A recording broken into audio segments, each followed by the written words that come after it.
All right, so I have no conflicts of interest to disclose. These are the objectives we're going to move through today. So this is what I usually do with this lecture anyway. So I'll walk through a bit of the composition of the Supreme Court very, very quickly, identify recent and forthcoming cases that impact health, and explain how those cases are likely to impact the practice of medicine. I will note that this was a fairly significant term for the Supreme Court, and there were a lot of cases that I could have chosen from to comment on.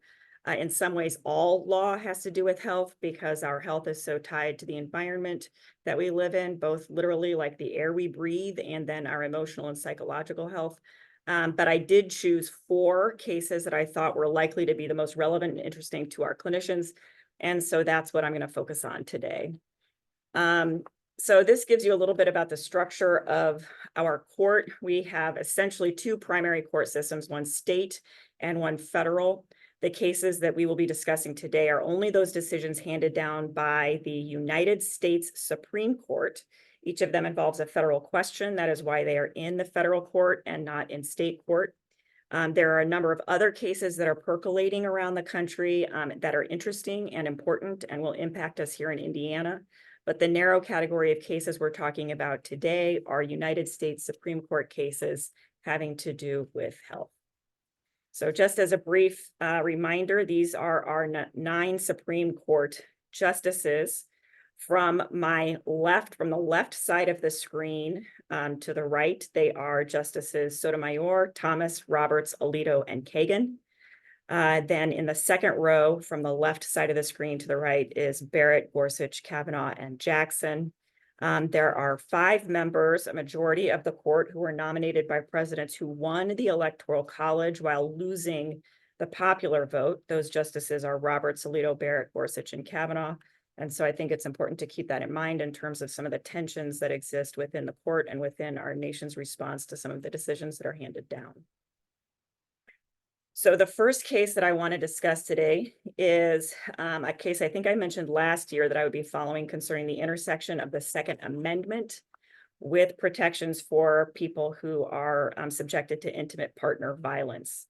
So this case, Rahimi, involved a man who was subject to a protective order for intimate partner violence. For the sake of time, I'm going to spare you the description of both what led to the protective order being put in place and the numerous ways he violated it before he was finally arrested and indicted and subjected to the potential of a 10-year prison sentence.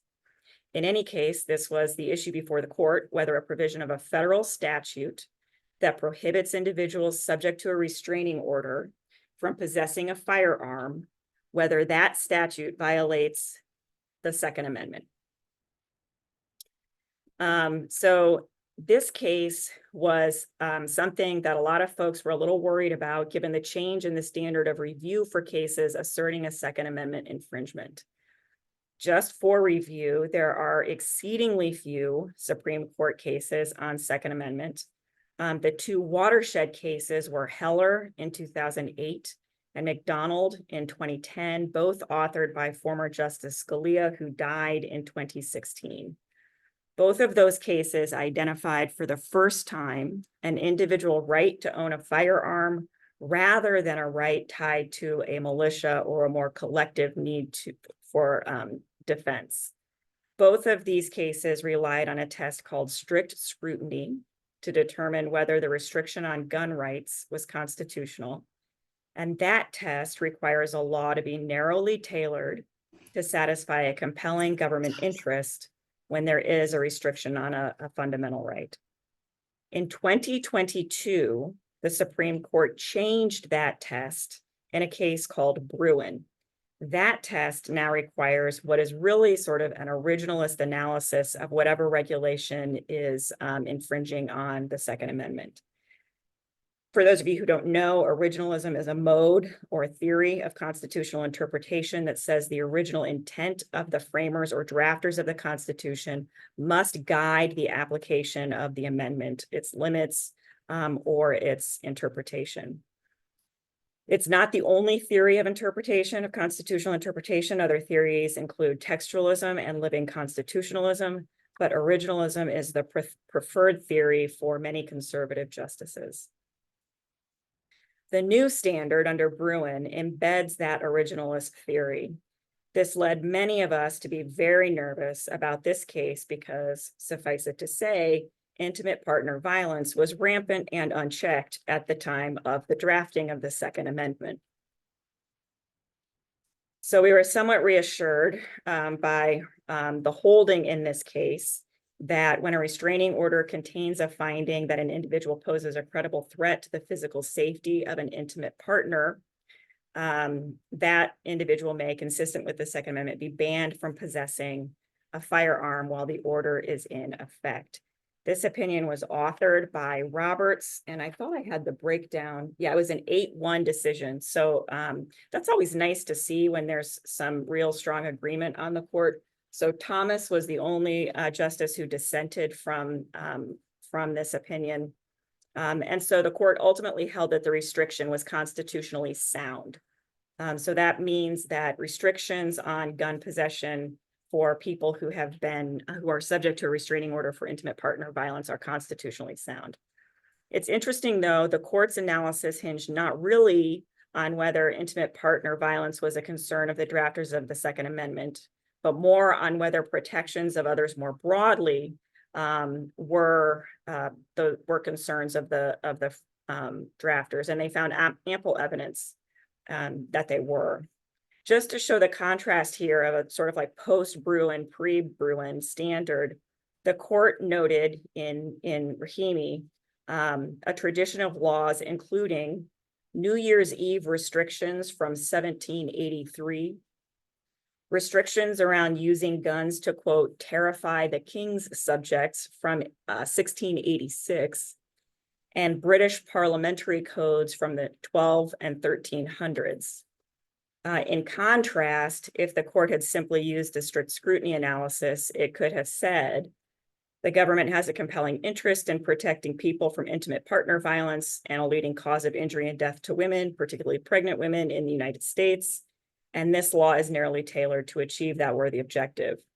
Instead, the court took us all the way to England, pre-Chaucer, looking at parliamentary restrictions on weapon ownership, which does feel, I have to say, a bit tortured. Our next case that we're going to discuss is a case that I see as existing within the public health or climate change sphere. And I did mention last year that we would probably be talking about such a case this year, and indeed we are. I'll explain what this case has to do with climate change shortly. So this case involves, and just go with me here because I know I've got a picture of a boat on the screen on the Atlantic, and there's probably like, what are we talking about here? So I'll get there. The case involved compliance with federal regulations regarding fishing in U.S. territories and seas. That regulation, which was established in 1976, intended to prevent overfishing. And there was specifically a question about whether the fisheries had to pay the costs for the observers who then checked for compliance with the regulations. So a little sort of procedural issue there.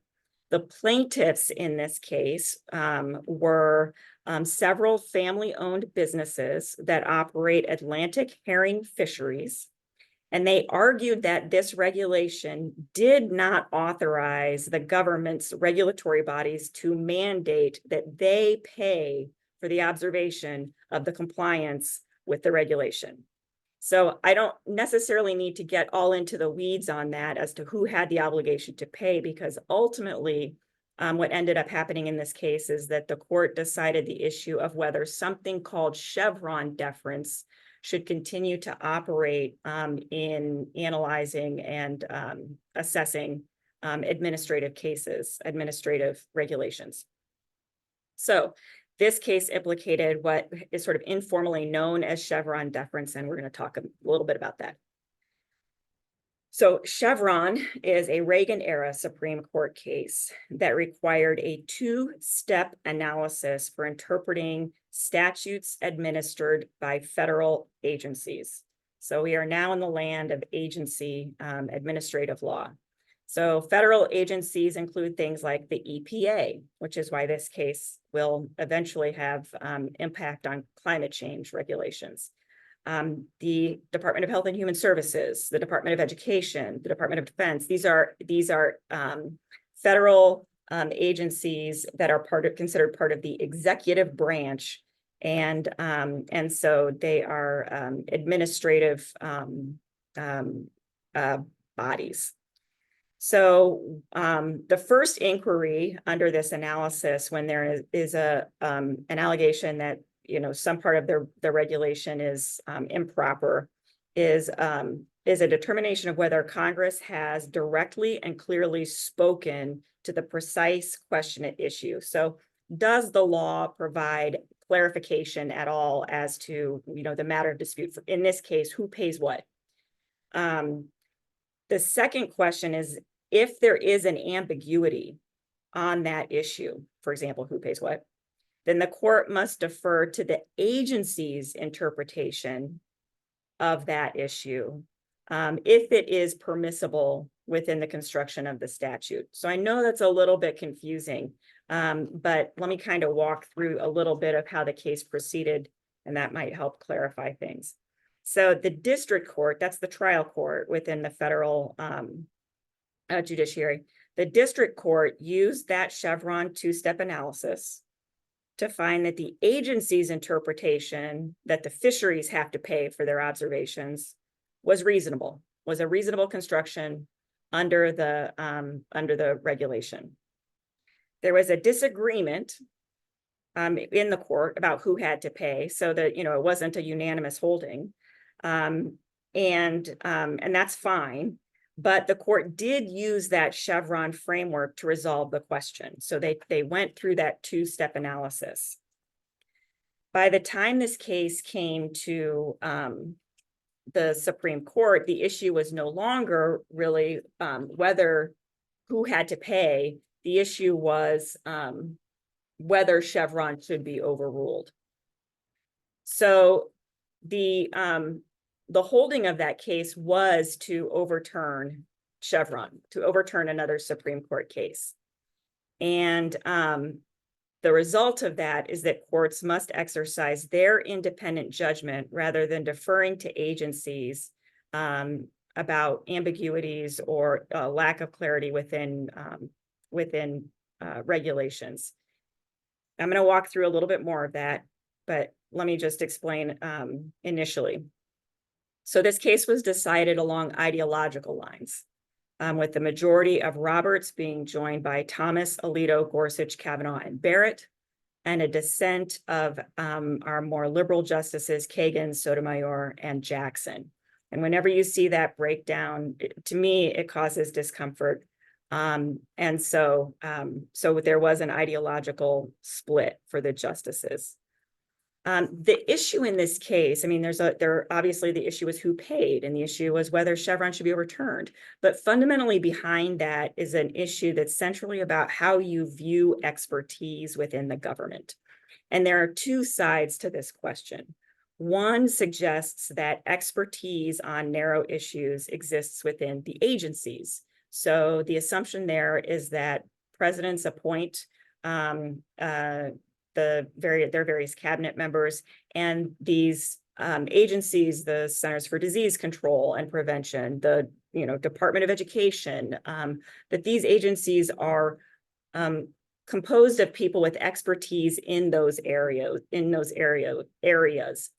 And then on the other side of that is what the Supreme Court seemed to be saying, which is, hey, the court has the expertise in the interpretation of law.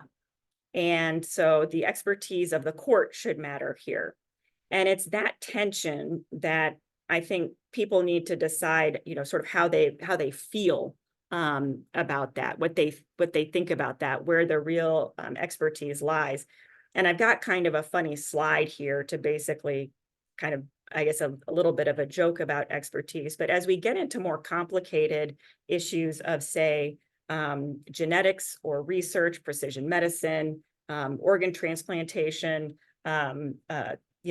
things like that, we might wonder whether or not our justices, not just in the Supreme Court, but really, judges more broadly, have the expertise in these incredibly technical areas to really understand or interpret in one direction or another these questions of ambiguity.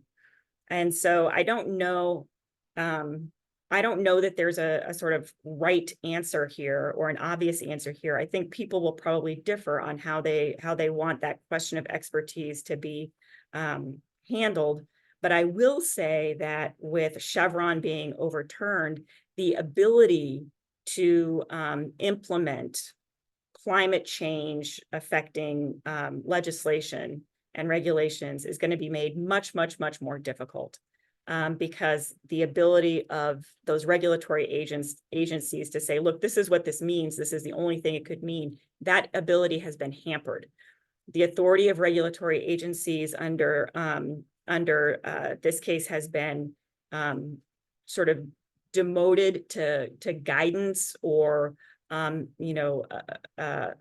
assistance in understanding rather than being really deferred to or considered dispositive in some cases.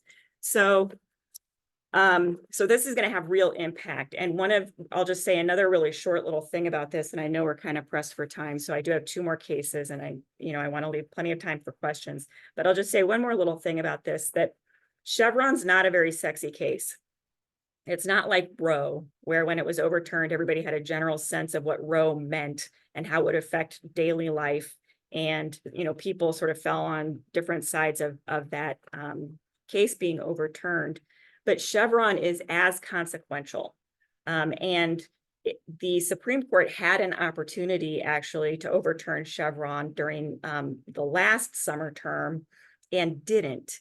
And one of the sort of commentaries around their hesitance to do that had to do with the fact that overturning Chevron would be such a monumental thing to do, and that the court needed to sort of take a breather after having just overturned Roe. And so those 2 cases are being talked about as being equally important in having been overturned for the way we understand the sort of functions of governments and various rights and responsibilities under them. So pay attention, I would say, to the way deference to administrative agencies and the expertise within them plays out now that we're sort of post Chevron. In particular, for those of you just knowing kind of my audience of scientists and researchers and clinicians, I think of you folks as having a very sort of scientifically minded expertise, which is not necessarily the expertise that exists within the court structures, right? I mean, I have all my love for my humanities majors, but if you look at the degrees that most judges have, they are degrees like mine, right? Like, so literature, philosophy, history, political science, those kinds of things. And they are not generally degrees in like molecular biology. So anyway, so this will be important and we should pay attention to it sort of as we go forward. Okay, our next case, let me see if I can make my computer work. All right, so our next case is a case that I know a lot of people were very, very concerned about. So this is FDA versus Alliance for Hippocratic Medicine. And some of you who are following this case prospectively, or even in the aftermath, may be surprised to know that this case ended up being a unanimous opinion. And when we see unanimous opinions, generally that's very reassuring to not see a break along ideological lines. The author of this opinion was Justice Kavanaugh, who was joined by everybody. So the issue in this case, and it had a really long and storied factual and procedural background that I'll get into as well. But the issue in this case ostensibly was whether the FDA approval for mifepristone in 2016 and 2021 were appropriate. So what ended up being decided was the question of whether the plaintiffs, the Alliance for Hippocratic Medicine plus some other medical groups, had what's called standing to sue under that question of proper FDA approval. So let me walk you through this. There's a little bit of a timeline. I should have made a timeline. That would have been nice. I have one in my notes, which you cannot see. So in 2000, the FDA approved mifepristone under the brand name Mifeprex to terminate pregnancies up to 7 weeks.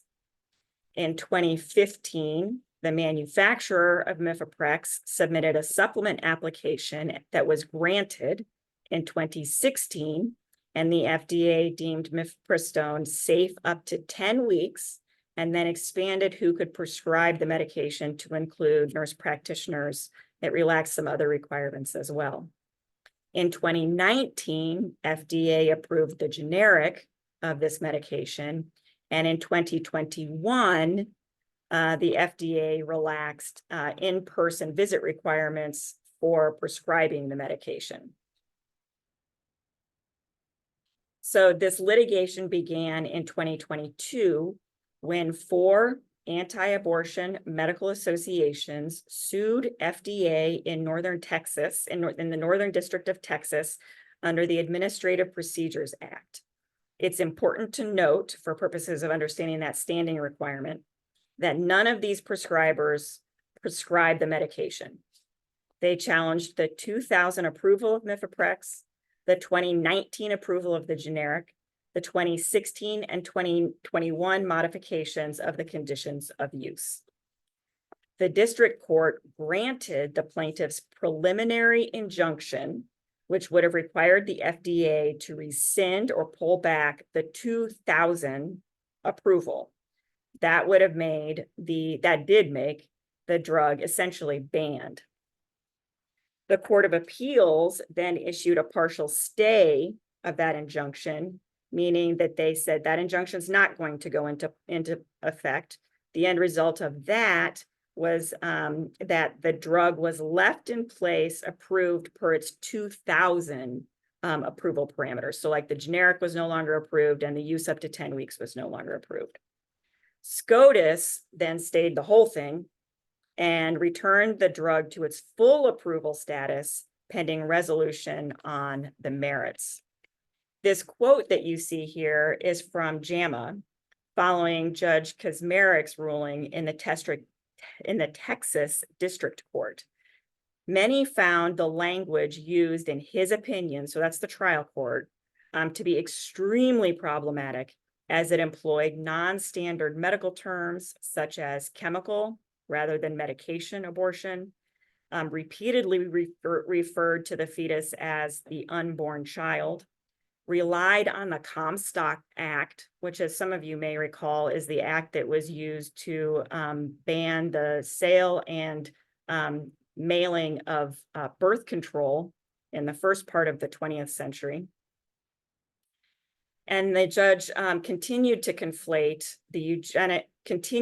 conflation of eugenics approaches that employ compulsory sterilization with simply legal and available safe abortion, which are neither compulsory nor eugenic in their aim or design. This is a consistent rhetoric in opinions and discourse attempting to restrict abortion.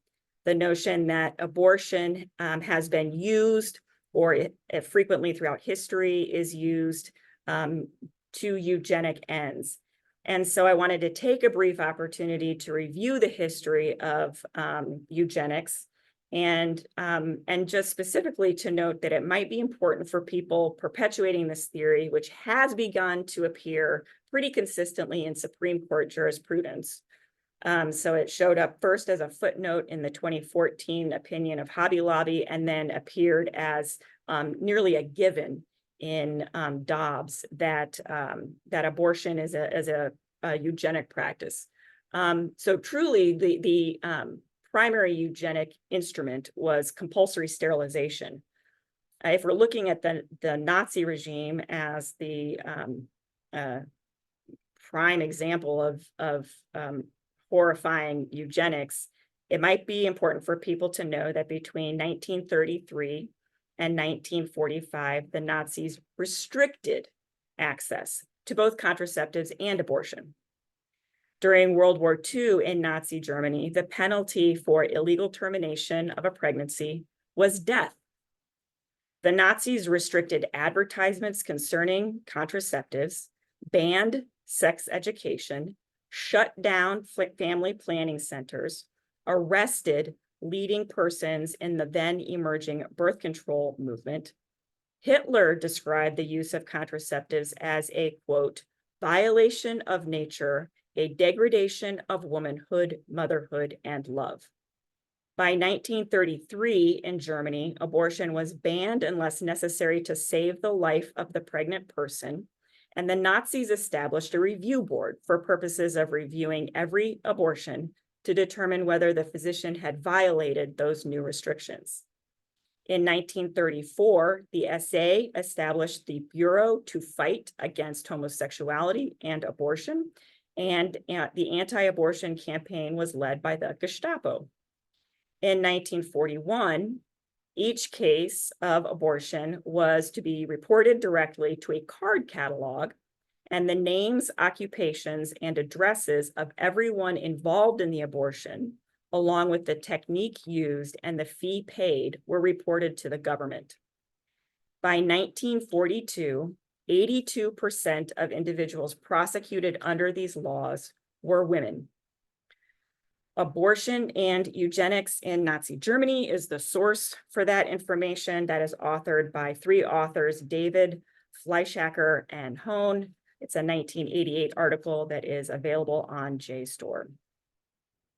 So the AMA filed an amicus brief arguing that the ban on mifepristone arguing against the ban on mifepristone. It described the Fifth Circuit's ruling as unconscionable interference with reproductive rights. And it noted that the adverse events from the medication abortions are at about 1/3 of patients, while the risk of death during and after birth are 14 times higher than that, than all abortion-related complications. So, so this case moved through the court system for quite a while in rather a confusing way. And ultimately, what the court decided was that the parties that had brought it, the Alliance of for Hippocratic Medicine, did not have standing to bring this lawsuit. So standing is a constitutional requirement that the person who is bringing the lawsuit has suffered or is likely to suffer an injury from the regulation or statute, that the injury is likely to be caused or will be caused by the defendant, and that it would be redressed by the requested judicial relief. So this is really just, are you the right person to bring this claim? That's essentially what standing is. And ultimately, Justice Kavanaugh, who authored the opinion, found that these particular plaintiffs did not have standing to assert a claim regarding FDA approval of mifepristone. And the language here you can read provides a little bit of the rationale for that. Plaintiffs have sincere legal, moral, and ideological objections to elective abortion and to the relaxed regulations of mifepristone, but they do not have the kinds of objections that establish a judiciable case or controversy in federal court. Just to give you kind of an analogy for that, consider, for example, whether I personally think that the EPA is being too lax on their emission standards for cars right now. And that makes me really upset because I'm somebody who cares deeply about climate change, and I would like to see the EPA really crack down on emission standards, and they just aren't doing it. And so can I sue the EPA? It would seem I cannot. I am not regulated by the EPA.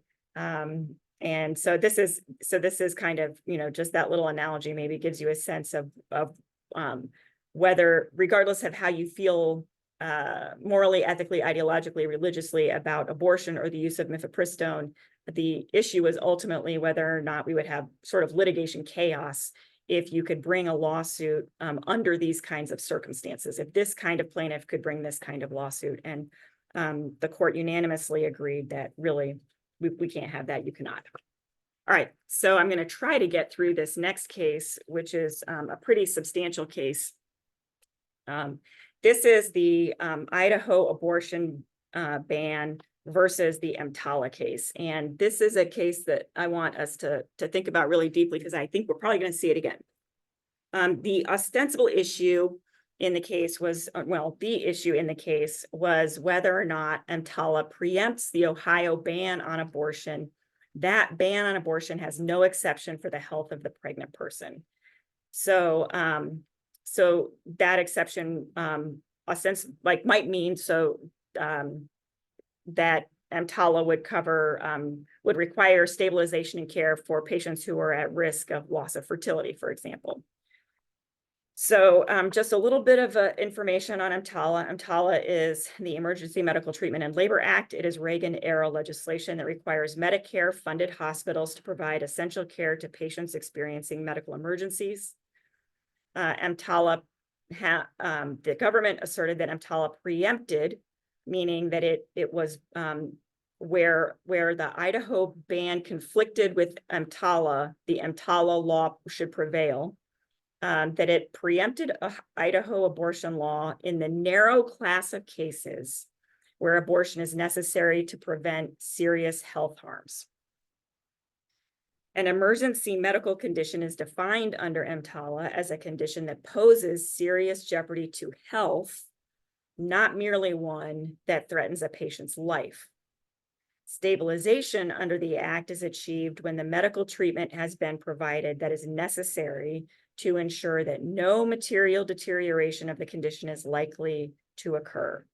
The statute does not delineate or list specific procedures, interventions, or treatments. It just says that you, hospital, have to provide the treatment that is medically appropriate to stabilize the patient. So the procedural history here is a little tricky, so we're going to walk through it. The district court, so that trial court in Idaho, the federal trial court, entered a preliminary injunction on the grounds of preemption. So what that means is that while the case was working through the court system, the law was not in effect. So while the case was working through the court system, patients in Idaho were supposed to, according to the district court, have access to emergency abortions necessary to prevent health harm, not just to prevent death, but also to prevent harm to health. The Court of Appeals for the Ninth Circuit refused Idaho's request to lift that injunction, or stated another way, to let the law go back into effect, which would then have banned abortions and even emergency abortions, and had no health exception.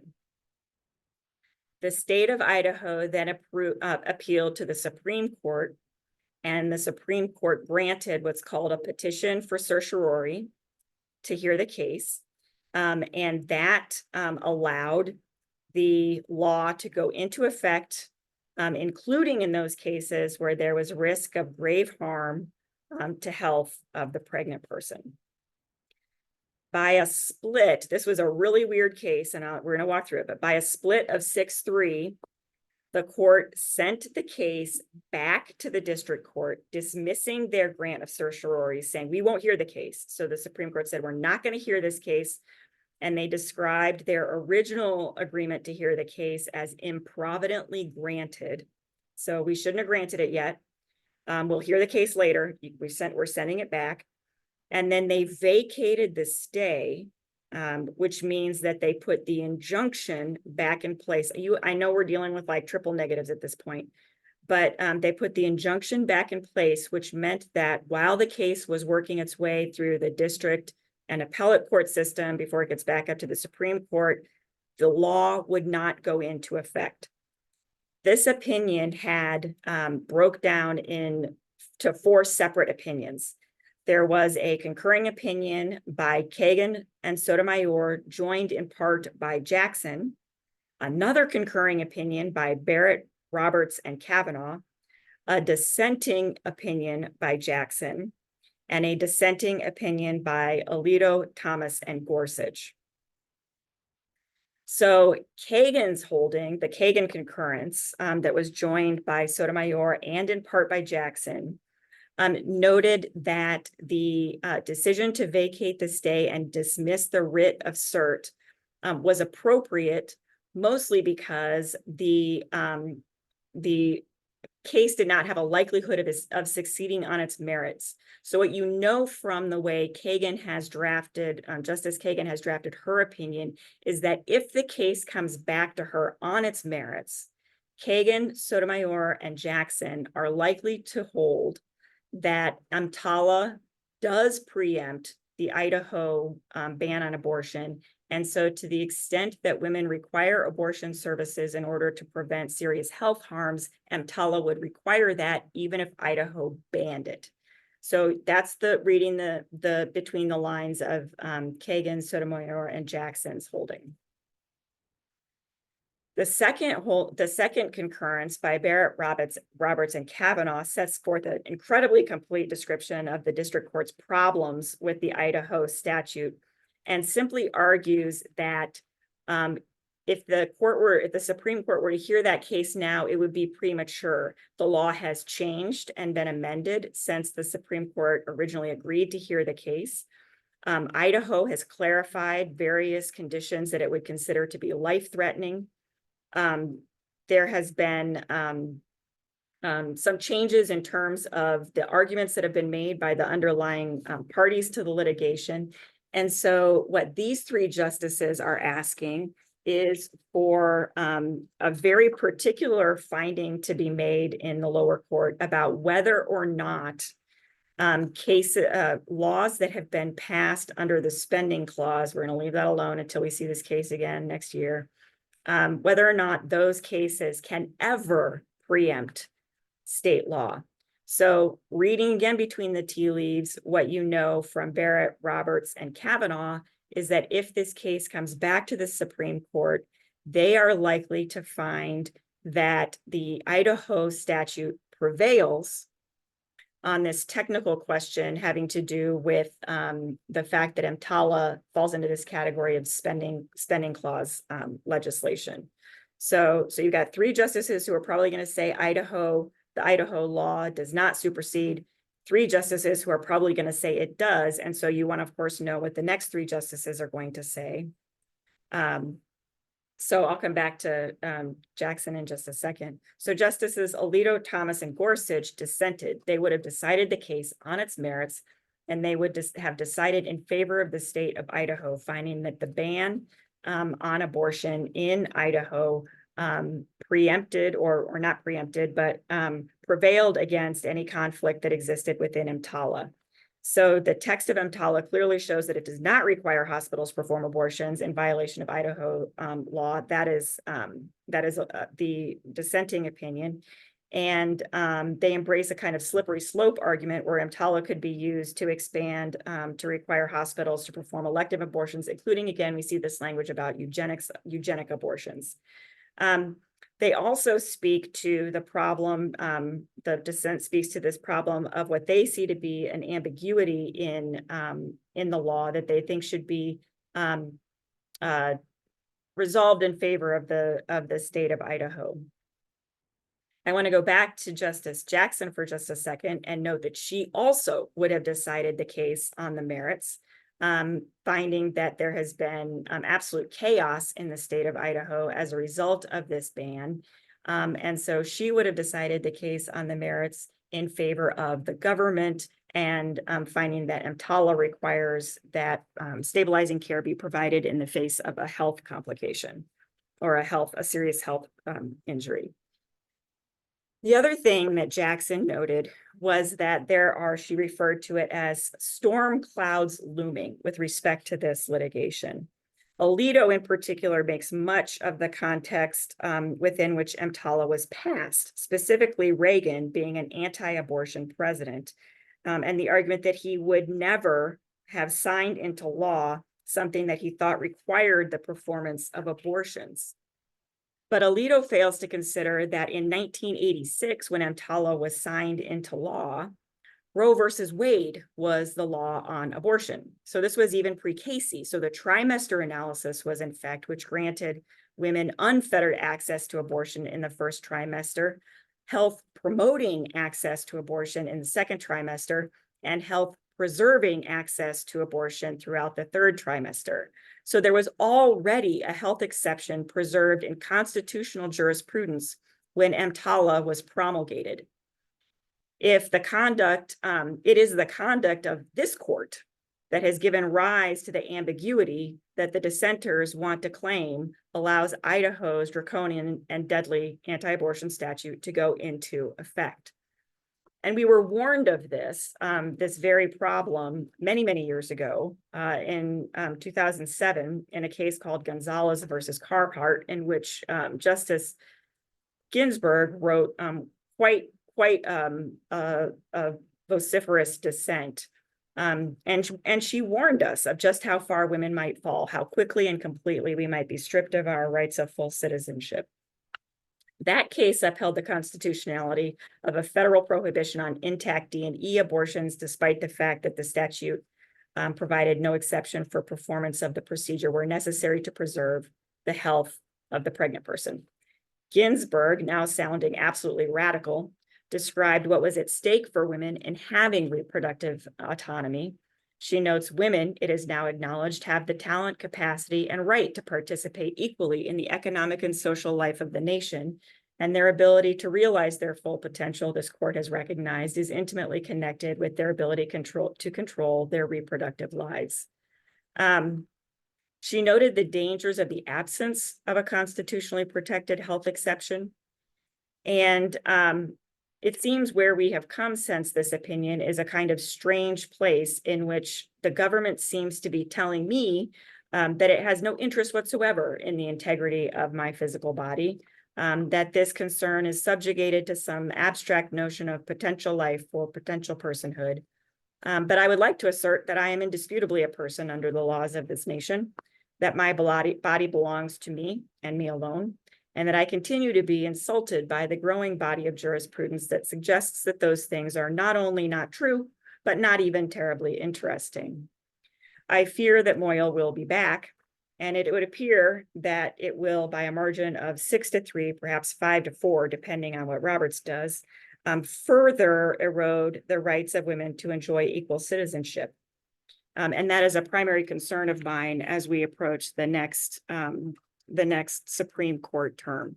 So with that, I've left a few moments for questions, and I'd be happy to open them up. I'm going to go ahead and just do this myself because it's hard for me to see quite what's going on. Okay, some people are seeing some slides and some people are not.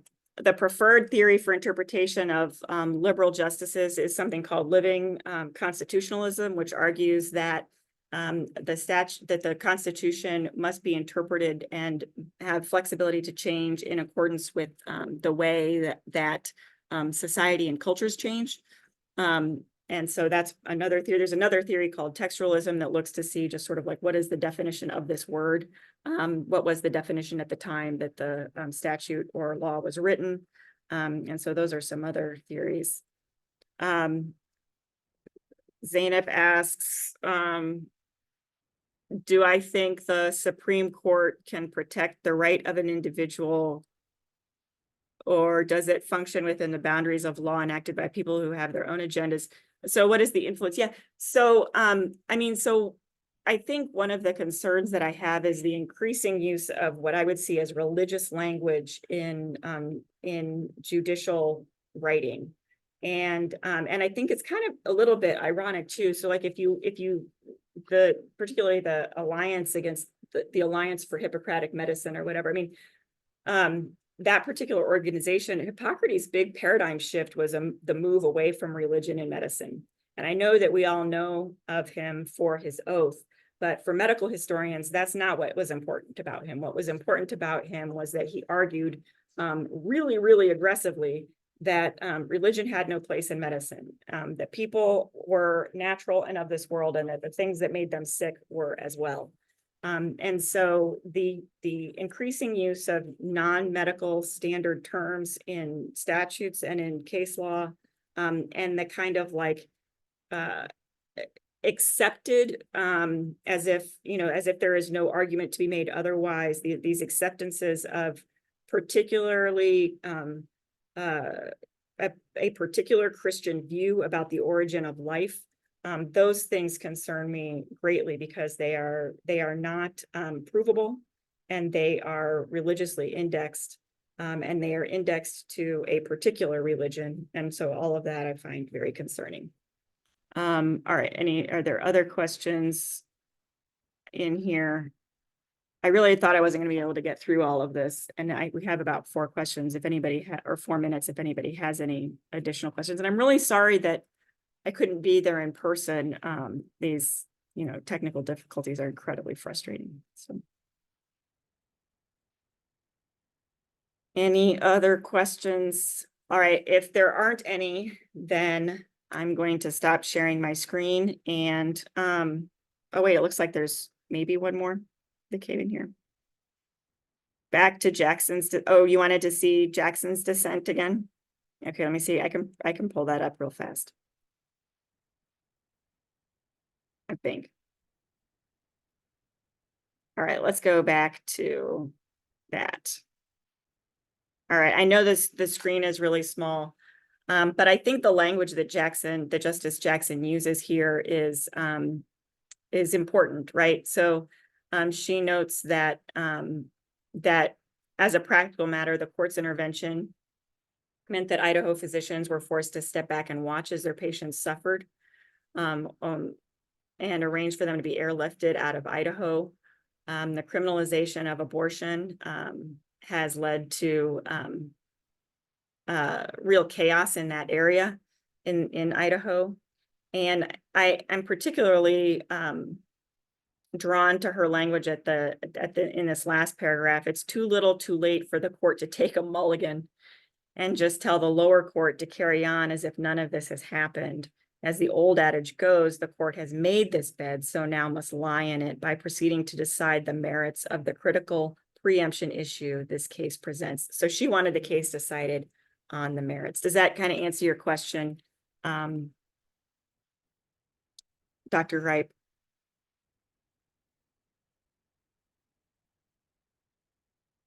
Okay. All right, that brings us to 12:58. So there being no further questions, I'm going to go ahead and say goodbye, take my leave. You're welcome to email me with questions. I'm happy to provide you with copies of the cases for you to read yourself and continue the conversation if that is something that appeals to you. Thanks very much.